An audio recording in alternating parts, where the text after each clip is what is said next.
Kalau dilihat dari ajaran perspektif Buddha Theravada, bagaimana membentuk fondasi moral yang kuat bagi individu dan juga kelompok dan juga institusi yang dibawahi untuk mempersiapkan diri sebagai pemimpin dan juga pengayom masyarakat. Bapak Kasis Pimpol, Bapak Profesor Kris, para narasumber, sering kita mendengar seseorang itu dilahirkan untuk menjadi pemimpin. Tetapi kita juga sering mendengar seseorang yang berambisi menjadi pemimpin. Sesungguhnya Ibu, Bapak, dan Saudara, kita semua ini adalah pemimpin dalam bidang dan dalam lingkup kita masing-masing. Tetapi baik yang disebut sebagai dilahirkan sebagai pemimpin ataupun yang berambisi menjadi pemimpin, dan kita semua sebenarnya adalah pemimpin, ada satu hal yang sangat penting yang tidak mungkin ditinggalkan. Dan satu hal itu adalah pendidikan. Tetapi yang saya maksud dengan pendidikan adalah bukan pendidikan formal semata. Pendidikan itu adalah mendidik, memimpin dirinya sendiri dengan baik, dengan keras. Mendidik dan memimpin dirinya sendiri dengan moral dan akhlak atau akhlak yang baik. Kalau seseorang tidak bisa memimpin dirinya sendiri, jangan harap orang itu bisa memimpin orang lain. Ibu, Bapak, dan saudara-saudara, tadi Bapak Kases Pimpol, Prof. Kris, mengungkapkan satu ungkapan yang saya catat. Pemimpin itu bukan hanya apa, tetapi siapa. Saya ingin menggarisbawahi kalimat itu.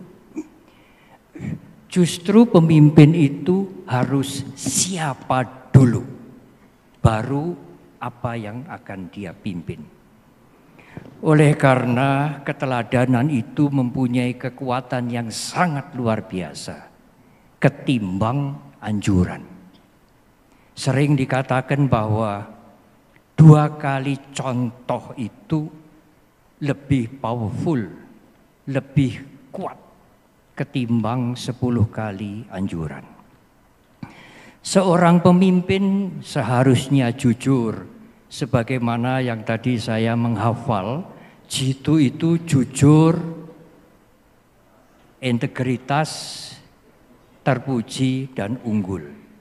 Tetapi Ibu, Bapak, dan Saudara, jujur yang ingin saya sampaikan adalah bukan semata-mata jujur kepada orang lain, tetapi jujur atas dirinya sendiri. Dia harus konsisten antara apa yang dia berikan sebagai pemimpin dan perilakunya sendiri. Konsistensi itu akan menjadi integritas. Dan seseorang yang mempunyai integritas itu akan sangat berharga, menjadi terpuji dan unggul karena integritas. Jabatan apapun, apalagi jabatan birokrasi, mohon maaf, hanya sementara. Tetapi integritas itu akan sangat berharga sampai Anda menutup mata. Seorang pemimpin layaknya mempunyai kedewasaan emosi dan keuletan. Tidak semata-mata kecerdasan intelektual. Kalau seseorang aware, sadar, dan mengelola emosinya, maka ia akan mampu menjadi pemimpin yang baik. Pada saat seorang pemimpin mengambil keputusan, dia tidak hanya dibekali dan diperkaya dengan bermacam-macam pertimbangan, masukan yang sangat perlu tetapi yang tidak kalah perlunya. Seorang pemimpin yang akan mengambil keputusan harus mempunyai ketenangan jiwa. Kalau seorang pemimpin yang sedang dibakar dengan kebencian, kemarahan, keserakahan, tidak mungkin dia bisa mengambil keputusan yang bijak. Emosi yang tidak disadari, tidak dijaga, akan menghancurkan dirinya dan menghancurkan banyak orang. Seorang pemimpin yang terakhir, Mbak Rupas, monggo Bante, adalah seseorang yang siap untuk berkorban. Saya ingin memaknai pengorbanan ini dengan arti yang lain,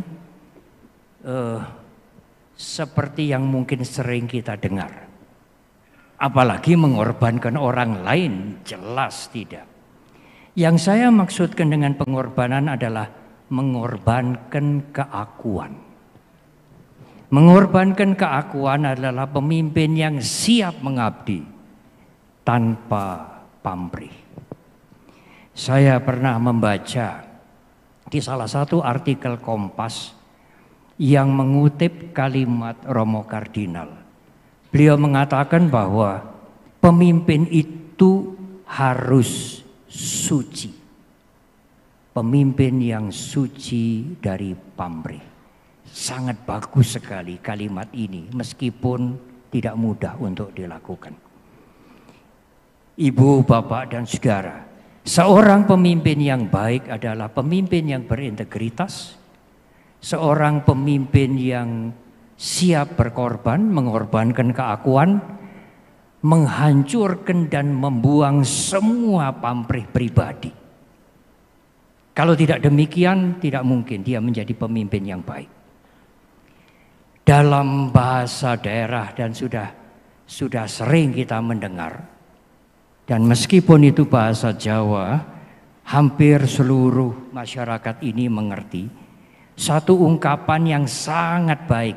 Seorang pemimpin adalah seseorang yang rame ing gawe, sepi ing pamrih. Semangat mengabdi tetapi bersih, suci dari pamrih. Godaan kita semua, para pemimpin dan kita semua adalah rame ing gawe, rame ing pamrih. Semangat bekerja, rajin, sungguh-sungguh, tetapi juga pamrihnya besar. Ibu, bapak, dan saudara, harapan saya marilah kita semua menjadi pemimpin yang sungguh-sungguh, rame ing gawe, sepi ing pamrih. Matur nuwun, terima kasih. Terima kasih Bante, boleh tepuk tangannya. Bante, tapi tadi Bante menyebutkan bahwa ketenangan jiwa itu penting ketika memberikan keputusan. Ya. Karena jika keputusan diberikan ataupun dilakukan melalui jiwa yang tenang, hasilnya akan lebih baik. Sangat benar. Tapi apa yang bisa dilakukan teman-teman peserta didik ketika kita berada di lingkungan pekerjaan, bersentuhan langsung dengan masyarakat, pasti akan ada sepercik kemarahan, sepercik emosi. Apa yang bisa dilakukan untuk tetap menjaga ketenangan jiwa? Para pemimpin harus mempunyai waktu untuk olah jiwa. Bagaimanapun caranya. Di Muslim, di Katolik, Kristianiti, di Buddhis, di Hindu, ada cara itu. Cara yang sangat berharga untuk membuat ketenangan batin. Beberapa waktu yang lalu pada waktu saya diminta berbicara di Borobudur, Kalau batin Anda, jiwa Anda bergolak mendidih seperti air yang mendidih, Anda tidak bisa melihat wajah Anda dengan bening.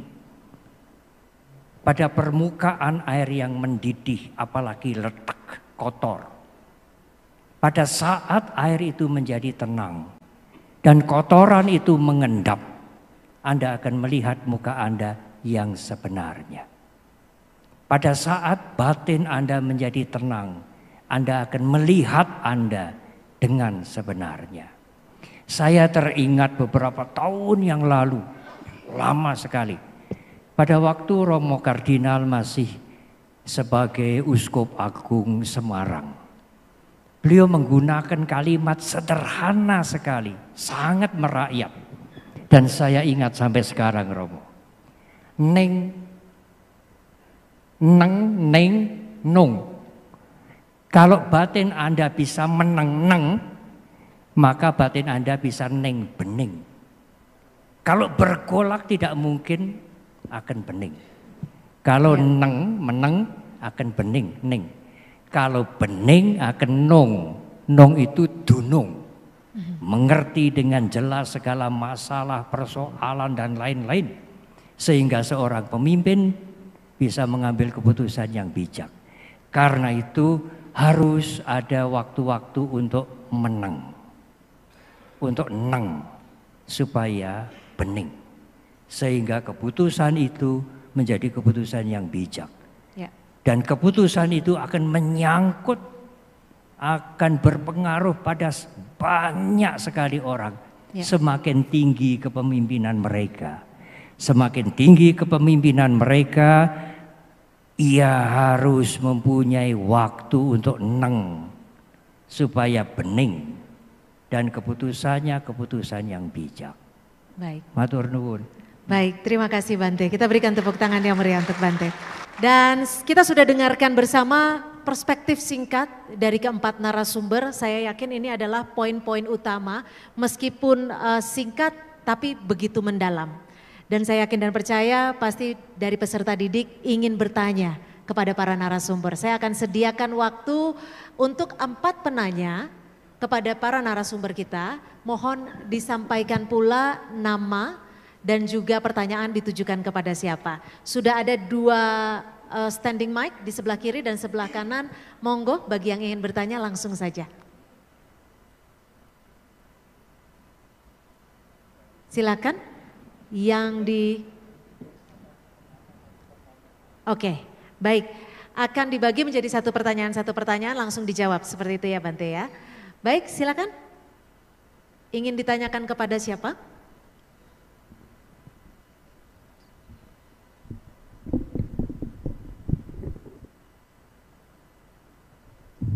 Siap.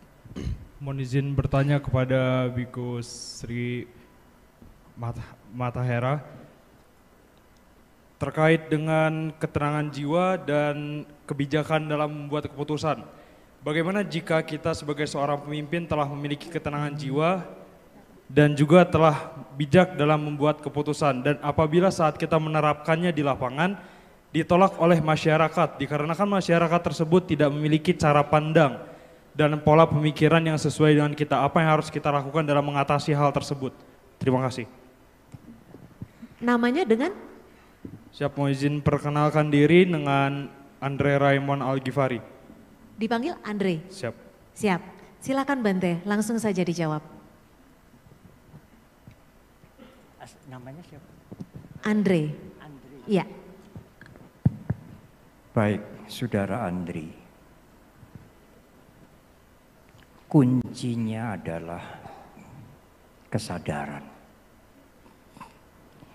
Kalau seseorang itu awareness, kesadarannya absen, maka wawasan yang jernih, pertimbangan yang jernih seperti lenyap semua. Awareness itu selain memunculkan wawasan yang jernih, juga menimbulkan ketenangan mental. Pada saat mental menjadi tenang, awareness muncul, maka pertimbangan itu menjadi pertimbangan yang bijak. Pertimbangan yang bijak ditandai dengan tidak merugikan orang lain, tidak merugikan masyarakat, tidak menghancurkan institusi, tidak merugikan orang lain, tidak merugikan dirinya sendiri. Dan ini bisa disalahpahami oleh siapa saja. Di dunia yang modern ini, di dunia digital ini, gadget ini, apa saja akan dikritik, apa saja akan dicela. Yang penting adalah mempunyai niat yang baik, yang muncul dari wawasan yang jernih. Dan wawasan yang jernih itu bisa muncul kalau mentalnya tidak kacau, kalau batinnya tenang. Dan kuncinya adalah kesadaran. Kalau kesadaran itu absen, apapun yang kita pelajari, apakah itu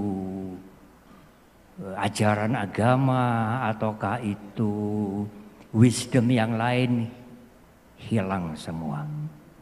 Kalau mindfulness, kalau awareness itu absen, yang muncul akan kebencian, kemarahan, egoisme, keserakahan, iri hati, dan lain-lain.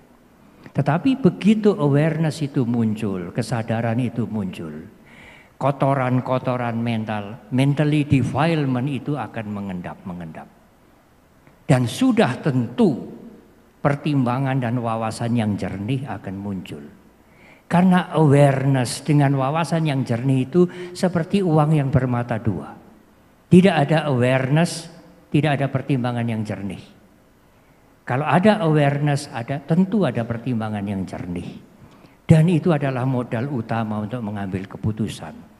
Persoalan keputusan itu disalahpahami oleh orang banyak. Keyakinan kita sudah benar. Kalau Anda tidak punya keyakinan, kritik dari banyak orang itu akan menghancurkan Anda, mengombang-ambing Anda. Karena Anda memutuskan tidak dengan ketenangan jiwa, tidak dengan wawasan yang jernih.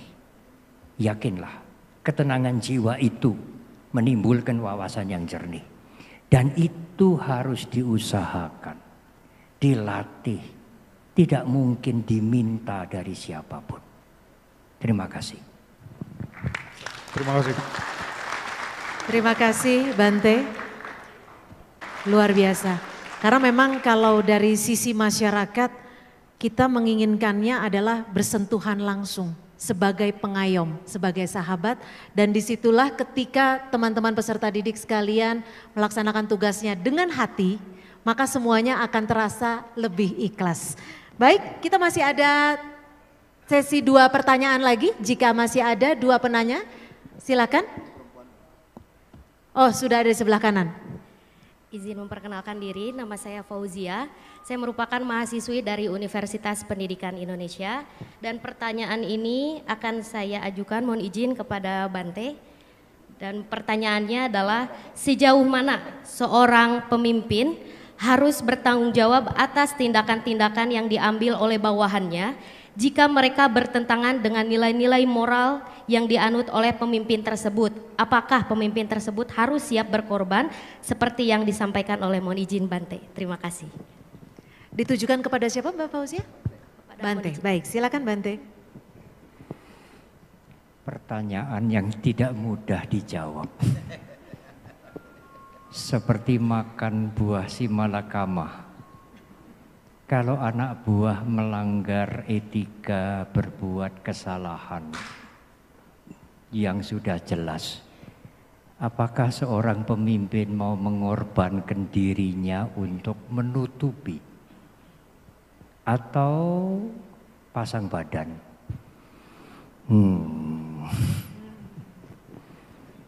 Mungkin pertanyaan ini lebih baik ditujukan kepada Bapak Kases Pimpol.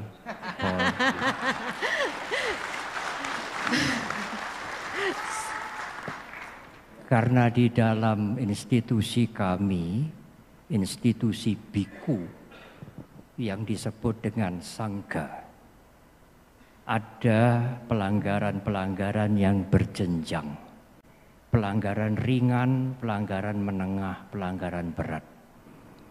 Pelanggaran ringan mudah direhabilitasi, direhabilitir. Pelanggaran menengah memerlukan sedikit proses.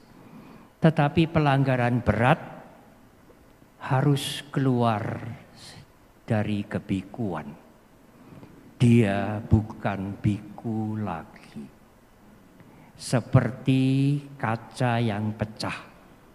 Tidak mungkin disambung kembali. Kalau disambung kembali, retakannya itu masih kelihatan. Kita harus melihat di dalam institusi kami. Untuk institusi polisi, Bapak Kasès Pimpol harus menjawab. Di dalam institusi kami, kebikuan, ada pelanggaran ringan, menengah, dan berat. Pelanggaran berat adalah patah arang. Seperti arang yang sudah patah, tidak mungkin disambung lagi. Dia tidak mungkin kembali menjadi biksu. Kapan dia bisa menjadi biksu lagi? Kalau sudah lahir kembali. Lahir kembali kalau dia dilahirkan menjadi manusia lagi. Baru dia bisa menjadi biksu lagi. Tapi dalam kehidupan sekarang kalau dia melakukan pelanggaran berat, pimpinan dengan persetujuan lembaga harus memotong. Karena kalau tidak dipotong, lembaga akan menjadi hancur. Itu akan menular. Harus memotong. Memotong bukan dengan kebencian, tetapi dengan kebijaksanaan dan kasih sayang. Kasih sayang untuk melindungi institusi. Kalau kami membiarkan, noda itu akan menghancurkan institusi. Dengan pikiran yang tenang, kita akan mempunyai wawasan yang jernih. Dan keputusan harus diambil. Kalau keputusan mendapatkan kritik dari banyak orang, tidak soal. Seorang penemu program Apple mengatakan, saya mengirimkan kalimat itu kepada Mas Bowo. Kalau pemimpin tidak mau dikritik, ingin disenangi banyak orang, jadilah penjual es krim saja. Terima kasih. Terima kasih Bante. Mohon izin perkenalkan diri, kami Zaki Ananda Kurniawan, pangkat Brigadir 2 Taruna, nomor Akademi 22095. Mohon izin bertanya. Sebelumnya terima kasih kepada Kasès Pim Lemdiklat Polri yang telah memberikan kesempatan kami, yang kami hormati Kasès Pim Polri, para narasumber, moderator, dan para peserta seminar sekolah yang berbahagia. Mohon izin kami menunjukkan pertanyaan ini kepada Biku Sri Panavara Mahatera. Beliau menyampaikan bahwa setiap orang adalah pemimpin dalam bidang yang kita tekuni. Dan kepemimpinan tersebut ditemukan melalui proses perenungan panjang seseorang. Dari awal menemukan, mendalami, hingga menguasai dan mengaplikasikan kepada anggota yang dipimpinnya. Kunci utama kepemimpinan adalah ketenangan atau awareness. Konsistensi belajar dari pengalaman-pengalaman dan masalah-masalah yang dialami untuk mengambil sebuah pilihan kepada anggotanya adalah kunci seorang pemimpin yang bijak. Mohon izin pertanyaan kami, bagaimana seorang pemimpin yang sudah belajar, merenungi, memahami, dan mengambil pelajaran dari setiap pengalaman-pengalaman yang dia alami untuk mengatasi sebuah masalah modern yang baru ada, yang baru muncul, yang belum pernah dialami oleh pemimpin manapun, contohnya saat ini dalam globalisasi. Bagaimana pemimpin tersebut? Satu, mengambil suatu keputusan. Yang kedua, mengambil pertimbangan dan kepada siapakah pemimpin tersebut itu menjadikan titik pertimbangan atau titik konsultasi yang dijadikan acuan sehingga beliau atau pemimpin tersebut menjadi bijak dalam mengambil sebuah pilihan untuk anggota-anggota yang dipimpinnya. Seperti itu Bante. Terima kasih. Baik, terima kasih Mas Kurniawan. Panjang juga pertanyaannya nih. Bante paling laku sepertinya. Silakan di Bante, monggo dijawab. Nanti selanjutnya Romo dan Pak Andre. Izinkan saya menjawab tidak terlalu panjang. Kalau memerlukan uraian yang panjang, mungkin harus ada seminar baru. Saya ingin merangkum dengan jawaban sederhana dari dua penanya. Memang memberikan teladan dan mampu diteladani sebenarnya itu bukan tujuan. Apa artinya? Saya misalnya sebagai contoh, bukannya berpikir aku harus jadi teladan, aku harus jadi teladan, aku harus jadi teladan. Tidak. Kalau seseorang belajar terus-menerus sampai kapanpun, sampai menutup mata, sebagai proses pembelajaran dalam kehidupan ini, kemudian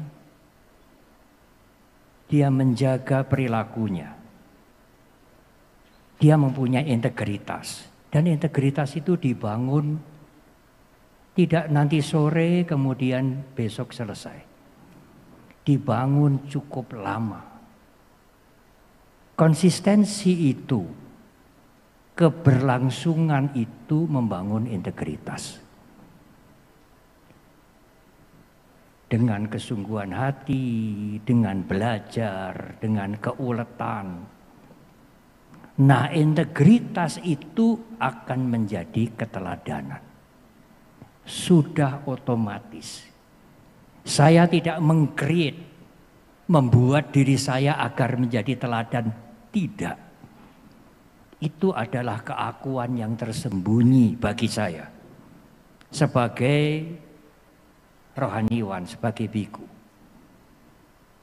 Tetapi dengan memegang perilaku yang baik, konsisten, maka integritas itu akan meningkat. Dan proses belajar, memperbaiki kesalahan itu terus. Sampai kita menutup mata. Karena mungkin pada waktu kita menutup mata, kita belum menjadi orang sempurna. Nah, integritas itulah yang kemudian tumbuh, kemudian berkembang, akan difahami oleh yang lain. Oh, dia menjadi teladan. Dia patut menjadi teladan. Lakukan kewajiban Anda dengan baik, mempunyai konsistensi, menjaga perilaku, dan integritas akan muncul. Konsisten. Dengan sendirinya Anda akan menjadi teladan. Terima kasih. Terima kasih Bante.